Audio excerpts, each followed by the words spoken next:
Welcome to the Chamber Chat. Today we are very excited. We have Matt Van Heusen with JOINK here today. And I'm sure people are seeing your trucks all around town. Matt, tell us a little bit about you to start. Sure. So I'm originally from Lawrence, Kansas. So I'm a Kansan by heart. I've been there for about 40 years, and then the last a little more than that, a little 10 years ago, my family and I moved to Sarasota, Florida. Okay. So that's where we're all based. But I am in Terre Haute now with the company, and I've been here for the last about 18 months. I'm here 26 of 30 days a month. I go home usually one weekend a month to kind of catch up on things. It's helped when your kids get to college. Yes. Because you become much more of an empty nester. My wife's good about coming up here to see me as well. So, that's my background. At the University of Kansas, I'm a CPA. I'm also an attorney. Okay. So I went to school way too long. I'm sure some of those jobs will become obsolete as AI continues to progress. It does continue. So I'm glad I got those behind me already. Yeah. So what brought you, what was kind of the trajectory that brought you to JOINK? Sure. Because, you think about CPA and attorney and, here we are in, internet broadband. So I started over 20 years ago in the fiber world, and my first position was I was a chief financial officer and a general counsel for a fiber company. Okay. And I did that for multiple years under a private equity ownership. And then I left that to work with another construction company outside the private equity world. And then I jumped back into the private equity side. I was looking for something in the Midwest. I just really, really enjoy the Midwest. Florida's great. It's hot. It is. And based on my pale skin, it doesn't take much for me to start turning crispy. And I've always enjoyed the Midwest area, and somebody contacted me and said, hey, we have this opportunity we'd like you to look at. And I came to visit the folks here and hit it off, and I love the community, I love the area, and it's been a good transition. Well, good. So your office is actually based in Terre Haute, correct? Okay. So we're in Terre Haute. We also own a sister company in Taylorville, Illinois. Okay. So I go between the two. I'm in Indiana a lot more. The executive team is in Terre Haute and Taylorville. Like I said, they're a little bit smaller than the Terre Haute operations, but they're still very integral to us. And then you guys just came to the Danville area, Hendricks County area. Yep. Just recently. How recently was that? That was Sure. So we started in Hendricks County roughly 5 months ago. We started in Avon and Danville at the same time. So we're in Avon, we're in Danville doing construction. We just started Mooresville, and we're in Brownsburg now. So when you say that, so tell us, like somebody's wanting to get your services, what do those services look like? Sure. And what's the difference between you guys and somebody else? Sure. So we are pure internet, that we're the service you want when you're doing streaming, you're doing your gaming, your home connectivity. That's what we do. We're not cable, so we're not gonna provide channels and lineups. We're moving away from that, and you can even see in the cable industry they're moving away from that. Uh-huh. They're having trouble keeping subscribers because people are getting away from traditional cable. I think about my own home now. I'm embarrassed to say that I think we've got Netflix, YouTube TV, Disney, Hulu, Apple TV. And yet I have no cable service because I can get anything I need from YouTube TV, generally is what I'm on. Right. If I'm watching sports. So that's where a pure internet play. Now we're internet, so when we're fiber internet, so fiber internet runs over glass. Glass is what's in those little tubes, which allows data to transmit extremely fast. Light speed. Compare that to what cable is. Cable most times runs over copper. Okay. And copper, while it transmits, is very, very slow. It's limited in how fast copper can move a signal. That's why you see people moving. That's why the fiber's taken over. Everything's fiber. Nobody's putting in copper. That's a legacy technology that no one's going to use. It's too slow for what we need today. So as you think about your family, or I think about my family, the whole world is connected now. And it used to be that, like when I started off, I'm going to date myself, it was a big deal to get a 10 meg service. Well, now everything's in gig service, which is 1,000 megs. Right. And then most of our offerings are going to be anywhere from 1,000 gig, 1 gig, we'll just call it 1 gig, up to 5 gig. Which right now, does everybody need all that? Not today, but will they need it very shortly? Absolutely. Especially if you game. If you've got gamers in your house, gaming is a huge internet drain, or Right. I should say a data drain. From that point, as your homes become more connected, you're going to see more and more need for bandwidth.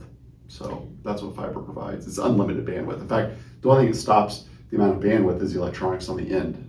Okay. Fiber itself is almost unlimited bandwidth, or not bandwidth, but the speed is unlimited. So if I were to look at a map of Danville right now, kind of, are there certain areas that you guys are really hitting, or are you guys trying to pretty much cover the entire Danville area? It'll be the entire town. Okay. Any town we go into, we do the entire town. We try to avoid overbuilding existing fiber plant. It make a lot of sense for the customer or us. But most areas in Danville do not have buried fiber. And Avon is the same way. So in all those communities, we will have buried fiber in each of those communities throughout.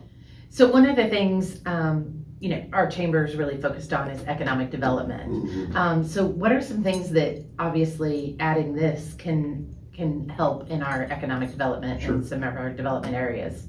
Fiber greatly increases home, not say greatly, it increases home values. Now, it increases them now. In 5 years, it's going to be just a necessity. You're not going to have neighborhoods that don't have fiber. What you're going to see over the next 5 years is you'll have 98 to 99% of all homes in the United States will have fiber. It's just that critical. So it allows enterprise businesses to come in because they've got the speed and connectivity they need. It allows other corporations, it allows hospitals to be able to transmit data better. And then again, as we're seeing the increase in AI and the need for that connectivity and that kind of data, it's going to make bandwidth even more important, and having that fiber in the ground is critical. The other thing about what we do is all our fiber is buried. So unfortunately here in the Midwest, tornado season's right around the corner. And when you're on the poles, you will lose connectivity, and the ability to restore those is often hindered because you cannot restore those poles with fiber until the power's been restored. There's a certain order in which it goes. Well, everything we do is underground. So power will take us out. Now, granted, we have battery backup systems that we sell to customers that keep them live for a couple days. But you don't have to worry about your internet going down. It's underground. And that's the beauty of buried fiber. That's great. So if someone wanted to learn more about JOINK, what is the best way for someone to learn about your services or what you guys offer? Yep, joink.com. Just the website will have everything somebody needs. There's an ability to sign up there. You can figure out if you have service today, if it's available where you are. You can sign up for pre-interest. We contact you to let you know when we're going to be in your area. The rate plans are right there. What you're going to see is, as we're building, we release information into each of the cities. We'll do it through the press. We'll do it through Google stories, and then eventually we'll send out door-to-door people to solicit interest. It seems old school, but that's still the most common way. It is the most common way that people sign up for services, through door to door. If they do the e-com, the good news is if they just sign up if they sign up online, it's in our system and we will not go bother them with door to door. There you go. You want to avoid us if you want the service. You don't want somebody knocking on your door. Sign up. There's your way to go about it. There you go. It even amazes me to this day how many people are so used to doing everything electronically, but yet door to door is still the most common way to receive service. It's interesting to me. Well, I think until you have somebody in front of your face, you don't really think about it. Like, I agree. It's fine. It's whatever, And I think seeing the work going on around the around town and the county has kind of sparked some interest. I will say that. Oh yeah, some good, some bad. I mean, yeah. The thing about underground fiber is, we're always make sure we're legally in the right of way. Mm-hmm. The folks here at the county or the city have been great. We work with Barry Lofton. Yep. He's very good. He's an advocate for fiber. He knows the value it brings to the community. But as you do that, we have to what's called boring. So we have to go under the ground. We have to come up and run our fiber through our handholds. And when we do that, there are areas that we disrupt. If there are areas we disrupt, contact us. I'll even give you something to put on the website later on about where to contact us versus putting this individual's information out publicly. Right here, I'll do it on a website. You guys can see it. But we always restore yards. If somebody has a problem, contact us, because we will go out, we hydroseed, we will put down straw.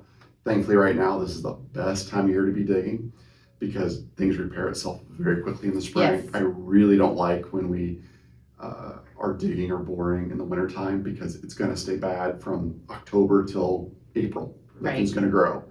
So it's very important to us that we're not destroying your property or yards. We try to be very good about that best we can. But we will make things worse before we make them better, but we always fix them. So what are benefits that you would tell a business looking to switch to you guys? One of our commercial. It's speed and reliability. It's definitely speed and reliability. So, like I said, we offer everything from 1 gig to 7 gig. On the 1 gig side, by the way, for most places we lock prices for 3 to 5 years, depending on what we're selling. So that gives them budget security. I don't know about you, but as I've watched gas prices over the last 30 days, I would like my gas prices to be stable for the next 5 years. Yes. Unfortunately, that's not happening. No. And then also you have a local presence. So when you call us, I can tell you this, 85% of the time you will talk to somebody in Terre Haute or Taylorville. Okay. 15% of the time you're calling our after hours. We have to have a third party handle it so they're not local, but we're available. And then we send people out. We take pride in making sure that your service is up and running. If you have an issue, we will get to it within 24 hours. We have to, because internet is no longer a luxury. Yeah. It's a commodity. I mean, I'm not trying to dismiss what we do, but it's being commoditized. It's you have options as a customer, which is great. For us on the business side, it's I'd like to have a monopoly, but first off, they're illegal, and then secondly, it's not good for the consumer. It's not good for the environment, meaning the economic environment. So from our perspective, it's critical that we keep the consumer happy. So for a business, the other thing about businesses too, depending on the nature of the business, we have the ability to put forth what we call redundant services. We can bring it in one side of the building, go out another, connect to a different part of the plant. So if any part of the plant does go down, the other part of the plant stays open. So that way they always have connectivity. Oh, that's nice. And that's very important for businesses. Yes. You cannot do that with aerial. You can do it with a buried underground better because I can connect in different parts of my service, but it's more difficult on the aerial side. That's very cool. I never thought about that. Mm-hmm. For example, hospitals has to have it. They have to have redundant networks. Okay. Are you guys in Hendricks yet? Not yet. Not yet. Not yet. Okay. That'd be one of our goals. Okay. They're a great member of ours. Good. So we appreciate them very much. So rural areas. Mm-hmm. So what is the plan to expand? I know a lot of our followers are from, let's say, the Coatesville, Heritage Lake area, kind of that area. What's your plan for expansion beyond where we're at now? Well, what's interesting about a lot of those locations is the federal government over the last 15 years has been a strong advocate for getting fiber to those communities. So depending on what's available now in those communities, some of those communities may already, I won't say be covered, they may be covered through what are called Next Level Connections, which is a grant program. They don't have to apply to it. It's already been handled. There's also another program called BEAD started. So some of those folks may be receiving connectivity eventually through those programs, which over the next 24 months, I'd have to look at to figure out where everybody is and what the density is. For us, it's a mathematical equation. So for example, we may go into a neighborhood where we may be going along and we'll be like, hey, that neighborhood only has 3 houses, it's a mile build, the economics doesn't work. But if all 3 sign up and you're like, oh, wait a minute, we can make this work, because we judge everything based on being able to get to a 25%. We assume we're going to get 25% of a neighborhood, we go in, maybe 30%. We want to do more than that. But in certain areas, if we have people express interest and say, hey, me and my neighbors are here, we're all agreeing to sign up, you guys can come, it makes it a lot easier for us to look at that and build it then in those situations. So someone could sign up or Absolutely. potentially say, hey, we're interested. Yep. And so then it would ping you guys. Well, it might not be available right now, but if they go on and say, hey, they're interested, then that Absolutely. shows up on you. Okay. Yeah, we map it. So it hits our internal system. If they go online and they check availability and it says not available, provide your information. Another tip, type your address slowly. This thing auto-populates for you. And if you type too fast, it actually will skip you. Put your address in there, and then it puts it on the website, or it tells us on our back-end maps, hey, here's where you're receiving interest. And then we look at that to figure out where we're going next. The goal this year is we're going to spend, just under $100 million in building this year. So we've got capital to spend, and we're trying to figure out, make sure we build everything out. Like this year, our focus is Avon, Danville, Plainfield, Mooresville, Brownsburg. Great. We'll have all those done in the next, I don't know. Each county's different, or each town's different. Danville should be done in the next 90 days. Oh, wow. That's quick. Yep, 90 days. Avon, I would say the next 120 days. Brownsburg, 120, 150 days. Mooresville, 120 days. They're all simultaneously being built right now. That's cool. I had no idea. Yeah, we want to be out of your hair. Trust me, we don't like being disruptive. I think for the most part, from what I've seen, it's it's gone fairly smoothly in my opinion. People have mentioned, hey, I've got holes in my yard, but I think you've just given a solution to that. Is we're going to give somebody that they can call and say, hey, I've got a hole in my yard, come fix it. And we refill the dirt, we throw seed, we put straw down. Mother Nature usually takes care of the rest, especially this time of year. Yes. In fact, this next week, it's supposed to be rainy 5 days, so great. I didn't see that. Great for seed, not great for seed. Everything else. Yes, not for golf or all the fun stuff. Or even us building, because mud's not our friend either. Oh yeah, no, I can imagine working in that. You guys have become very involved in our community, which I think is amazing. That if you're going to do business in the community, get involved in the community. But what are some of the things? I know you guys have sponsored our concerts, you've sponsored, I believe, our golf outing, you've sponsored just about everything we've put out, you guys.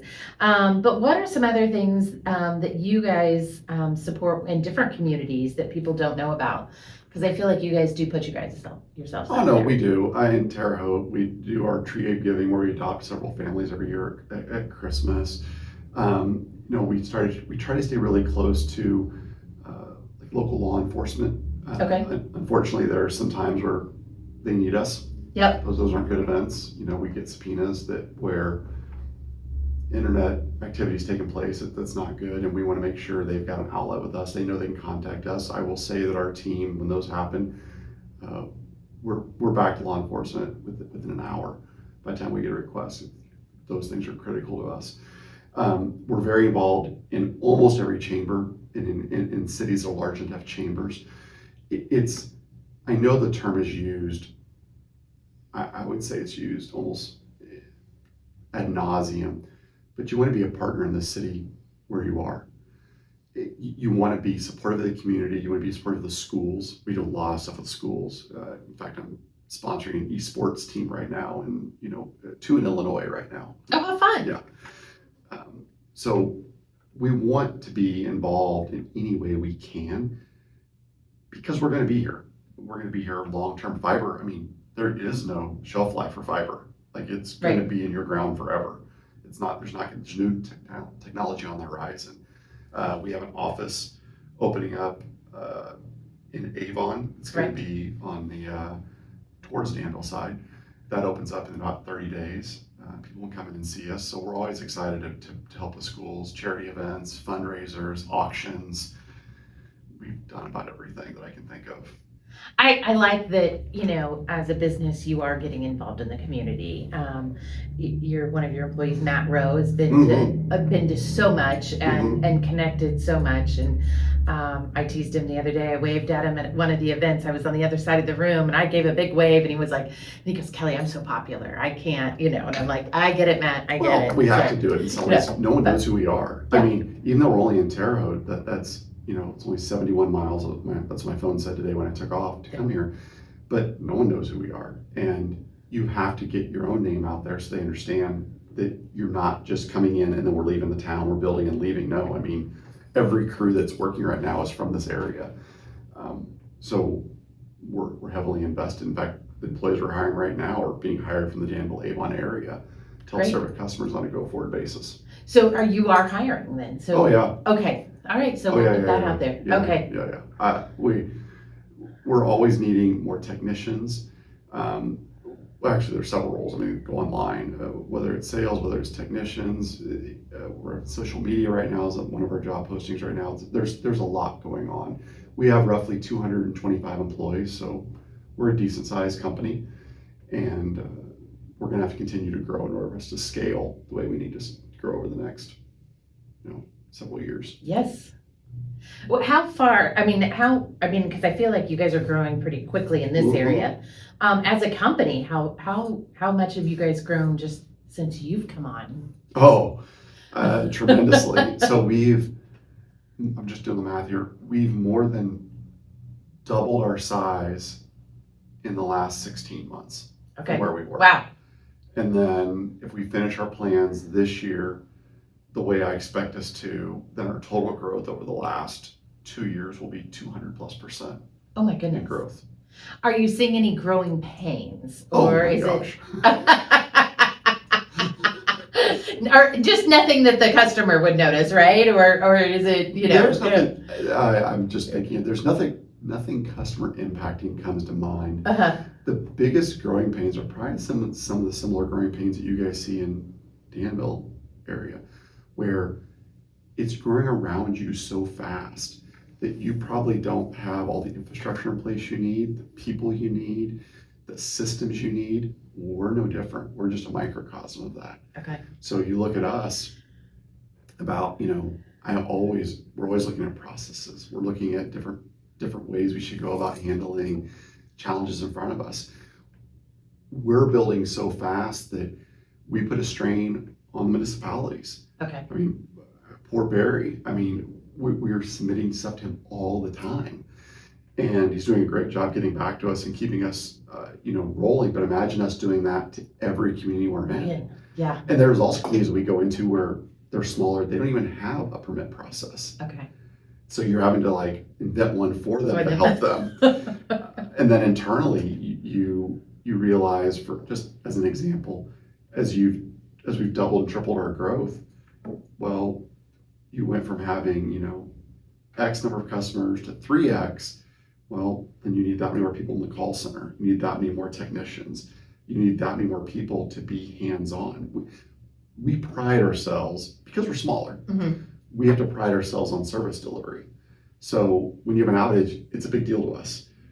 When we are in your home, we make sure that employee that's in your home is one of our employees. We don't subcontract that. That's a JOINK employee. If there's a problem, contact JOINK. Our guys have been doing this a long time, and they're very good at what they do, but we have to differentiate ourselves somehow. Because again, I made the comment to you earlier, fiber in itself is a commodity. So you have to differentiate yourself on something. Yes. There's only several ways you do it. It's price, speed, and quality of service. Okay. That's it. So you talked about some of the grants for the rural communities. Mm-hmm. As a state, because one of the things we focus on here is advocacy for our businesses. Are things at the state or federal level that affect you guys, in your business? Yes. I have not seen as much. Well, the state can, actually. Mm-hmm. One of the things that we're seeking the state's help with has been we have a lot of issues with our locate processes. So anytime we go to build your neighborhood, we have to have somebody come out and locate the existing infrastructure that's there, whether that's water, sewer, cable, other telecommunications, whatever it may be. We have to follow those laws carefully, but we also don't want to be impeded. We don't want to be, I think that's a word,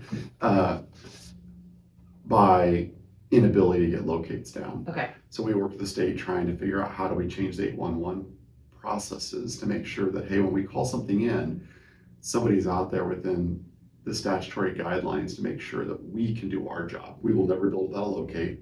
We don't operate that way. But we also want to be as least disruptive as possible to your community. Mm-hmm. So we got to get in and get out fast. Right.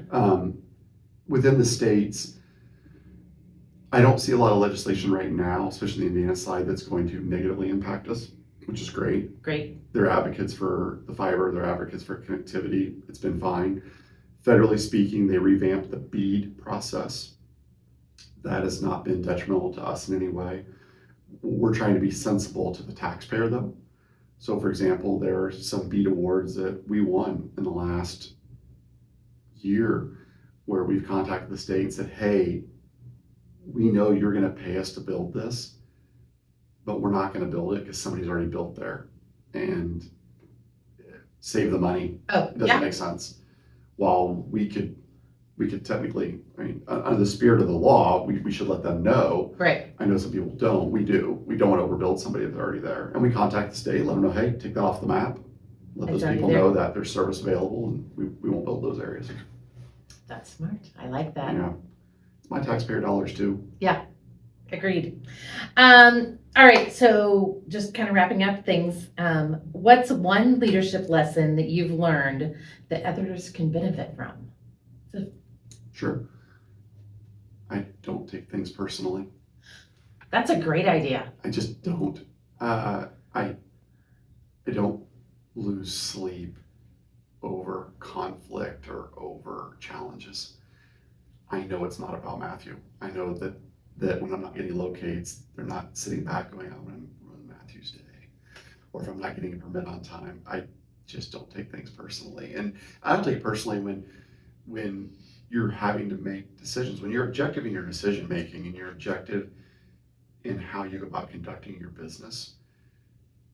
It makes it much easier, to, at least in my world, to run operations and to run a company is to remain objective. But I just don't take things personally. That's impressive. That's very impressive. I wish I could do that more sometimes. Yeah. Was there something that was it just a switch that you decided to do, or is that just kind of the way that you've always been? No, it was a switch. So Okay. I was really struggling, probably doing the math, 15 years ago maybe. I was struggling at work where I felt out of control. I felt like things were mounting and piling on me where I was struggling. And I decided to actually see a therapist to be like, hey, I need somebody to help me work through this, because my wife's sweet, the best advocate in the world, but you don't. It's like when you tell your children they're beautiful and they don't believe you, and then someone tells they're beautiful, like, oh, they said I was beautiful. You're like, Yeah. I know, I say that all the time. I went to a therapist, and he's like, I want you to read this book. I can't remember the name of the book. If I remember, I'll tell you. And it was all about redefining and reassessing information as it's coming at you. Okay. And it almost drives my family crazy how little I get worked up about things. In general, I just don't. Even family stuff, like family dramas, not internally, not my immediate family, Right. but things. I'm like, hey, you don't know what's going on in their world, though. Yeah. You don't know what caused it. Like, I don't honk at people. I don't get mad when I'm driving. It's not about me. They're not. Right. Those things that happened, they weren't doing it to upset me. At least I don't think they are. Yeah. They're just not. They've had a bad day. I try to put myself in their shoes. I've become more empathetic to people around me and the challenges they have in their own lives. And that therapist really put me on the right path of not taking things personally. And I live by that. And I think I'm a much better leader because of that. I think that's great advice. I really like that. If you think of the book, I really want to know. I will tell you. When I get back, I'll see it at home. I just can't remember the name of it, but I'll find out though and let you know. Okay. Anything else you want our listeners to know about you or JOINK? No, just that we're partners in the community. Contact us if we're failing to uphold the standards that I'm talking about here today with you. Let us know, especially the yards. I mean, people are very prideful of their lawns, and they should be. And let us know. We will go fix those things. And I think about some of my relatives that I have that their yards are like their children. Uh-huh. And when somebody's come in and scarred their child, they want their child to be fixed. So we're here for the long haul. I'm excited to be in your community. It is a wonderful city that we can see the growth here. When I look at a lot of the Indiana communities that we built in, I want to say that Avon, Danville are probably two of the fastest growing areas that we've built ever in our history. And we're excited to grow with you guys as you get bigger, and you need help, let us know. It's been interesting, the growth. In some respects, I think, we have the growing pains of, oh my goodness. But also just really working to keep the integrity of that small town charm that we have. Because, we do some amazing things on our square, and Absolutely. some great events and concerts, local, free local concerts. So those are things, they think that we'll continue as a chamber to really help promote and through our community. But definitely the economic growth, especially as we're trying to entice businesses to move here, that 3% tax really does help relieve some of that 1% household income. So that's one of the things we're focused on here. And you'll start to see one of the things that you're going to start to see in a lot of communities is, because of the increasing demand of AI, you're going to start to see more what they call hyperscalers and data centers, small data centers coming in order to be, they call it on the edge. Communities like Danville and Avon will thrive by having more of those little data centers and hyperscalers coming in. And what they need is connectivity, and they need power, and they need a community that's supportive of what they can bring to the community. You're going to see more of those coming through, I'll guarantee you, over the next 12 months. We met with the CEO of Hendricks Power. He came and spoke at our chamber meeting, I guess it was last fall.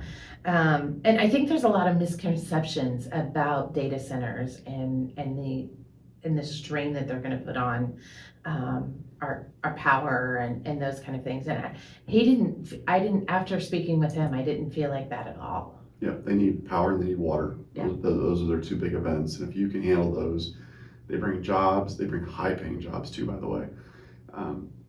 You're just going to see them popping up all over the United States. We get bids all the time sent to us from agents or brokers saying, hey, we're looking at this area, this county. What would it cost to build fiber there? And we're talking massive amounts of fiber.